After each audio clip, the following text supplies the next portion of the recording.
All right. Thank you, Representative Gunn, for taking the time to do an interview today about the budget that was passed by the House last week. My first question would be, what is your overall impression of the budget passed by the House of Representatives? My overall impression is that the budget was not a good budget. It was a very bad budget. The reason being, the budget didn't expand health care for children in South Carolina. It cut aid to local subdivisions, local government. Vital services in our local government were cut by $50 million. I think it's unacceptable.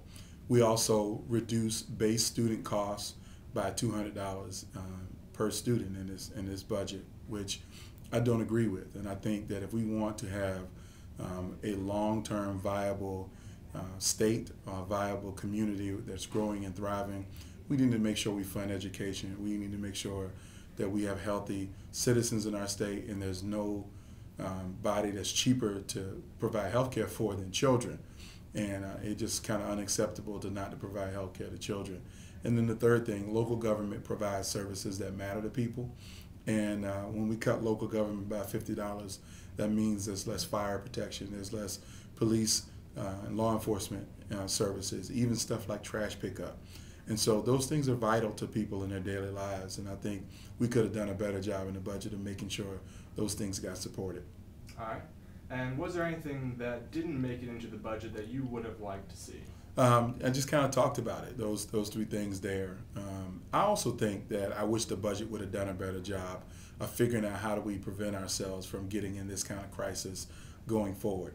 Again, you can't do that in a one-year, one budget kind of scenario, but really taking a long-term look at how we raise revenue and how we spend revenue in South Carolina, making sure that we stabilize our budget for the future rather than living check to check is kind of what we're doing now. And we know that's not a responsible thing to do. At least I hope we would know that's not a responsible thing to do.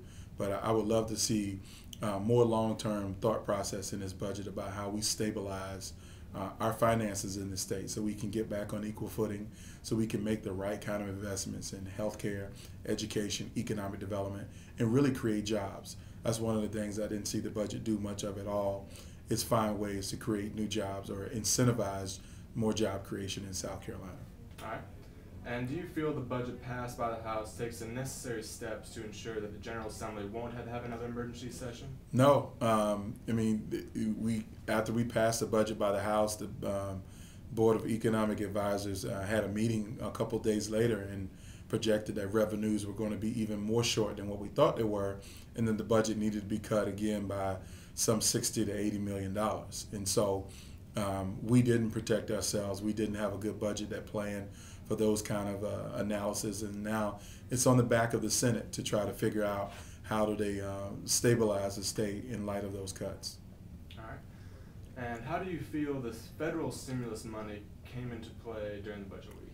Well, it was kind of like a somewhat of a game. You had an amendment first part of the budget that says, do you all vote to agree to accept all of the stimulus funds in terms of budget stabilization?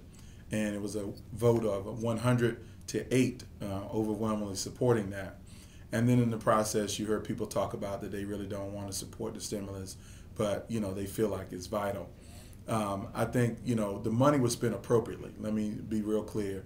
The money that was allocated in the budget, it went to K through 12, it went to higher education, and it went to health care.